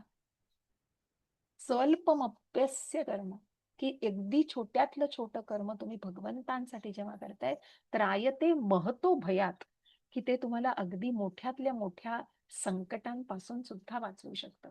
आणि म्हणून इथे जसं त्या उंदराची गोष्ट आपण पुराणामधली सांगतो की त्याला ती वात खायच्यासाठी वाटली, चेरी वाटली, त्याला भूक लागलेली म्हणून त्याने त्या गरम तेलामध्ये उडी मारून ती वात इंटॅक्ट ठेवली. म्हणजे तिथे कुठेतरी त्या वातीला इंटॅक्ट ठेवून त्याने काय केलं, त्याचा ते होरपळून मृत्यू झाला त्याच्यात, पण त्यांनी ते कर्म जे केलेलं होतं त्याचं दिवा तिथे तसाच पेटता राहिला. आणि म्हणूनच नकळत त्याच्याकडनं जे कर्म झालं त्याच्यामुळे सुद्धा त्याला भगवंतांकडून मोक्ष मिळालेला आहे. असं म्हणजे हे जे कार्य आहे की छोट्यातलं छोटे कार्य हे आपल्याला भगवंतांच्या म्हणजे अनेक मोठ्या संकटांपासून भगवंत तिथे आपल्याला निश्चित वाचवू शकतात. 84 लक्ष योनी जन्मवृत्तीच्या चक्रात पुन्हा पडणे हेच सर्वात मोठे लक्षण आहे, संकट आहे, सॉरी. आणि यदा कदाचित तो पडला तर मानव जन्मापासून मिळणाऱ्या आध्यात्मिकतेपासून विन्मुख झाला व जन्मवृत्तीच्या चक्रात पुन्हा अडकला तर त्याला अत्यंत दुर्दैवी समजले पाहिजे. कारण बघा इथे काय म्हणतायत ते, कारण की तुम्ही पुन्हा पुन्हा त्या चक्रात अडकताय. 84 लक्ष योनीतनं जन्म का घ्यायचा आहे? कारण प्रभुपाद म्हणतात की बीचवरनं जात होते आणि तिथे काही जण मासेमारी करत होते, की ते फिशिंगचं ते हुक घेऊन बसलेले, की यांना मासे पकडायचे आहेत, म्हणजे पुढचा जन्म निश्चित करतायत. हे खायला हवंय, पुढचा जन्म निश्चित करतायत. कपडे जास्त घालायचे नाहीत, पुढचा जन्म निश्चित करतायत. स्वतःच्या ज्या भावना आहेत, जे काही वाटतंय ते पुढचा जन्म निश्चित करताय. तुमच्या कर्मातनं तुमचा पुढचा जन्म, मग पुन्हा पुन्हा तुम्ही त्या भौतिकतेमध्ये अडकणार आहेत. यदा कदाचित तो पडला व मानव जन्मांपासून मिळणाऱ्या आध्यात्मिकतेपासून विन्मुख झाला, मग पुन्हा पुन्हा त्या 84 लक्ष योनीतनं जर फक्त मनुष्य योनी मिळता हीच योनी मिळत राहिल्या वेगवेगळ्या, तर पुन्हा त्याच संकटात पुन्हा जन्म, मृत्यू, जरा, व्याधी याच्यात भौतिकतेमध्ये अडकणार आहे. आणि मग जन्ममृत्यूच्या चक्रात पुन्हा अडकला तर त्याला अत्यंत दुर्दैवी, कारण तो जर ही सुसंधी, त्याला ball is in his court, if he is not able to utilise, तर त्यांनी त्याचा योग्य प्रकारे वापर नाही केला तर मग पुन्हा त्या चक्रातच अडकायचं आहे. ती सायकल पुन्हा वर जाते खाली येते, वर जाते खाली येते. स्वतःच्या सदोष इंद्रियांमुळे मूर्ख मनुष्याला हे कसे घडते माहित नसतं. कारण शेवटी त्याला काही कळत नाहीये की आपल्याला कर्मापासून करतोय तर ते कर्म कसं चांगलं करायचं आहे हे त्याच्या सदोष इंद्रियांमध्ये त्याला स्वतःला कळत नव्हतं. पण मग भगवंतांनी दिलंय ना ज्ञान आहे, मग ते ज्ञान ग्रहण करायला पण भगवंतांचीच कृपा लागते की आपल्याला fortunately we are fortunate enough to get this platform आणि आपल्याला हे सत्संग मिळाले आणि त्याच्यातनं भगवद्गीतेसारखं ज्ञान, जे भगवंतांनी दिलेलं ज्ञान आज आपल्याला कोविड सारख्या भयंकर काळातनं जाऊन पण कुठेतरी ब्लेसिंग इन डिसगाईज. मी नेहमी म्हणते की आपल्याला घरात बसून नामनिष्ठ प्रभूजींनी हा अतिशय सुंदर असा उपक्रम की ज्याची आता 62वी बॅच सध्या चालू आहे. खूप आनंद होते, अतिशय आनंद होते आणि कुठेतरी खारीचा वाटा आपण घेऊ शकतोय याचा खूप अत्यानंद आहे की प्रभूजींच्या चरणी ही गुरुदक्षिणा आम्ही देऊ शकतोय आणि भगवंतांच्या कृपेने हे असेच वर्ग पुढे चालू आहेत. तर ही सेवा करण्याची संधी मिळणं ही सुद्धा खूप महत् गोष्ट वाटते हो. आणि म्हणूनच इथे कुठेतरी आपल्याला ईशोपनिषदाचा आपल्याला असा सल्ला आहे की ईशावास्य भावनेत आपली शक्ती खर्च व्हायला हवी. या भावनेत कार्यरत राहिल्यावर आपल्याला भरपूर जगावसे वाटेल. मग तुम्ही मला मी जसं गेल्या वेळेला I don't know whether I share की व्हॉट्सअपवर किंवा मला वाटतं एक असा व्हिडिओ आला होता की जो नेत्रोपचार तज्ञ की अनेक ऑपरेशन्स मी केली आहेत पण मी हे ऑपरेशन्स केले, मग तोपर्यंत असं हे सक्सेस आहे सगळं आहे, पण म्हणाले की ज्या वेळेला ज्या सकाळी मी मनाशी ठरवलं की मी हे करतोय, मी नाही, मी फक्त एक भगवंतांच्या कृपेने आज मला ते करू शकतो आहे आणि मी जेव्हा त्याच्यापासून मिळणारा जो की मी हे केलंय हे जेव्हा मी भावना बाजूला ठेवली मला खूप रिलीफ वाटला असं त्यांनी सांगितलं की मला कुठेही असं ताण वाटला नाही त्या गोष्टीचा, कुठेही स्ट्रेस वाटला नाही. कारण हे भगवंतांच्या केंद्रस्थानी भगवंत ठेवलेले आहेत आणि म्हणूनच मग आपल्याला अशा जर भावनेमध्ये आपण ती कृतज्ञतेच्या भावनेने जर जगलो तर निश्चितच आपल्याला भरपूर जगावंसं वाटेल. अन्यथा दीर्घायुष्याचा काहीच लाभ नाही. एक वृक्ष शेकडो नव्हे हजारो वर्ष जगत असेल पण अशा जगण्यात भात्याप्रमाणे श्वासोच्छ्वास घेण्यात, श्वान शुकरांप्रमाणे पिल्लांना जन्म देण्यात, मानवतावाद किंवा उंटाप्रमाणे खाण्यात काहीच अर्थ नाही. कारण ते काय ना मेकॅनिकल लाईफ होऊन जाईल होते. नास्तिकवादी मानवतावाद या समाजवादाला वाहून घेतलेल्या महापाखंडी जीवनापेक्षा एक नम्र भगवत केंद्रित जीवन हे नक्कीच अधिक अधिक अधिक अधिक मौल्यवान आहे. कारण तिथे कुठेतरी ही भावना महत्वाची आहे. ते पाखंडी जसं आपण म्हटलंय ना की मिथ्याचार नकोय हो भगवंतांना, वरवर नकोय, ती भावना आतून हवी. श्री ईशोपनिषदाच्या भावनेत केला जाणारा परोपकारही एक प्रकारचा कर्मयोग होतो. 18.5 ते 9 अशा कार्याची शिफारस करण्यात आली आहे. कारण अशाच व्यक्तीने जन्ममृत्यूच्या चक्रात अडकण्याच्या धोक्यापासून रक्षण होऊ शकतं. कारण शेवटी जे कर्म करता आहात की तुम्ही तुमचं कर्म योग्य पद्धतीने करा आणि त्या इतरांचं कर्म एक तर करायला जाऊ नका आणि तुम्ही तुमचं कर्म अशा प्रकारे करा की त्या कर्माच्या बंधनात तुम्ही अडकणार नाही. आणि म्हणूनच पुन्हा त्या जन्ममृत्यूच्या साखळीमध्ये जन्ममृत्यू जरा व्याधी या चक्रात अडकणार नाही. त्या मनुष्याकरता ती चांगलीच असतात कारण त्याला पुढच्या जन्मी मनुष्य जीवनाची हमी मिळत असते. कारण बघा म्हणून प्रभुपाद सांगतात की इतकं चांगलं कर्म करा की निश्चित पुन्हा मनुष्य जन्म मिळाला तरी आता जे काही 50% केली असेल भक्ती तर 51% सुरू करायला लागेल. कारण भगवंत त्याचं रक्षण करताय, ती काळजी करू नका. आणि म्हणूनच मनुष्य जन्म जरी मिळाला म्हणून अशी सुसंधी, कारण ही सुसंधी जी मिळाली आहे त्या अनेक जन्म जरी घ्यायला लागले मनुष्य जन्म तरी निश्चितच पुन्हा आपल्याला भगवद्धाम लवकरात लवकर मिळण्याची कुठेतरी आशा उत्पन्न होते.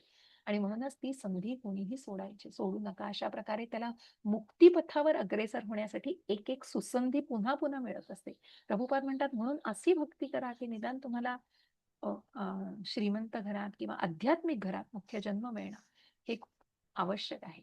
श्रील रूप गोस्वामी कृत भक्ती रसामृत सिंधू जेव्हा आपण करू, पुढचा जेव्हा उपदेशामृत तुम्ही तो काही जणांचं राहिलंय पण ज्यांनी उपदेशामृत पूर्ण केलंय आता ईशोपनिषद होईल, नंतर भक्ती रसामृत सिंधू हा जो टप्पा आहे त्यात भगवत केंद्रित कार्य, कारण भक्ती प्रत्यक्ष कशी करावी, रागानुगा भक्ती, साधना भक्ती, वैदी भक्ती या भक्तींचं वर्णन केलंय.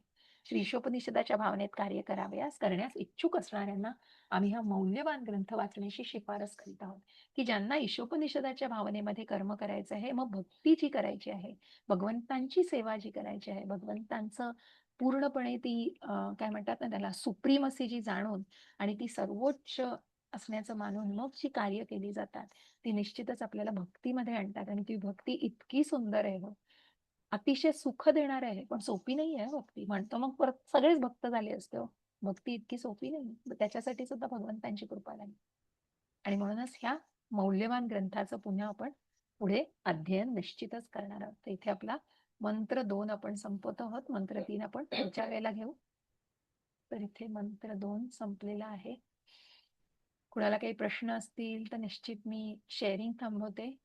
प्रश्न असतील कोणाला काही तर नक्की. आज उपस्थिती जरा कमी आहे. मे बी 15 ऑगस्ट आहे, सुट्टी आहे, लोक बाहेर गेली आहेत दिसतायत. ठीक आहे, हरकत नाही. त्याचा रेकॉर्डिंग टाकेन, पण प्रत्यक्ष वर्ग तुम्हीच जाणू शकाल की ते जे इंटरॅक्शन आहे त्याचं महत्त्व निश्चितच आहे. तर कुणाला काही प्रश्न आहेत का? पहिला दुसरा मंत्र आपण संपवलेला आहे आज. सगळ्यांनी जास्त वेळ थोडा घेतला मी, पण सगळ्यांनी संमती दिल्यामुळे धन्यवाद. तर त्यामुळे आपण दुसरा मंत्र आता पुढच्या तिसऱ्या मंत्राला आपण पुढच्या वेळेला सुरू करू शकू. कोणाला काही प्रश्न आहेत का? स्वाती माताजी, मीनल माताजी, मंगल माताजी, चंद्रकांत प्रभूजी, प्रणिता माताजी, राधा माताजी, उज्ज्वला माताजी. कोणाला काही कळलं नाहीये मधलं किंवा काही ठराविक शब्द किंवा कुठली काही टर्म समजली नाहीये तर प्लीज मोकळेपणाने विचारा. हरे कृष्ण. काही प्रश्न नाहीयेत कोणाला? समजलं आहे सगळं नीट? मंगल माताजी, मीनल माताजी, उज्ज्वला माताजी. येस, त्याची समजलं. समजलंय सगळं. म्हणजे ह्या धड्याचं सार म्हणायचं म्हटलं तर भगवंतांचं विस्मरण न होऊ देता भगवत केंद्रित जीवन जगणं अगदी बरोबर. हे आहे. आणि मग त्याच्यामुळे आपल्याला जरी एका जन्मात नाही मिळालं तरी पुढच्या जन्मी परत आपल्याला मनुष्य जन्मच प्राप्त होईल.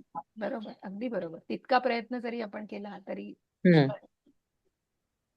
नक्कीच माताजी. खूप छान. हरी बोल. येस, उज्ज्वला माताजी.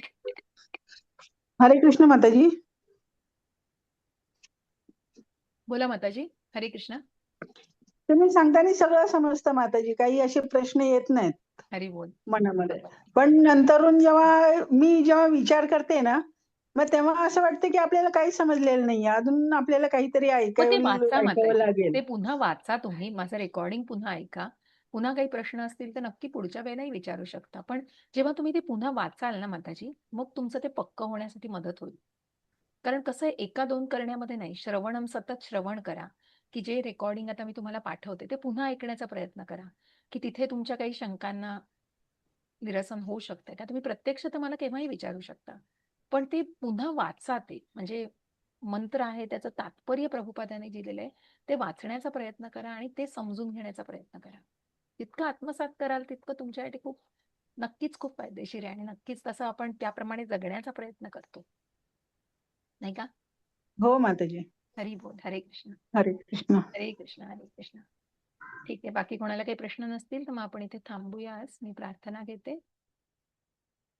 वाञ्छाकल्पतरुभ्यश्च कृपा सिंधुभ्य एव च पतितानां पावनेभ्यो वैष्णवेभ्यो नमो नमः.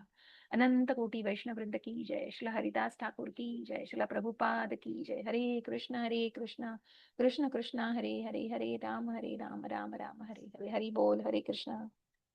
धन्यवाद सगळ्यांना. सो आपण आता मंगळवारी भेटूया. इथे थांबूया. सगळ्यांच्या संमतीने धन्यवाद माताजी. सादर प्रणाम.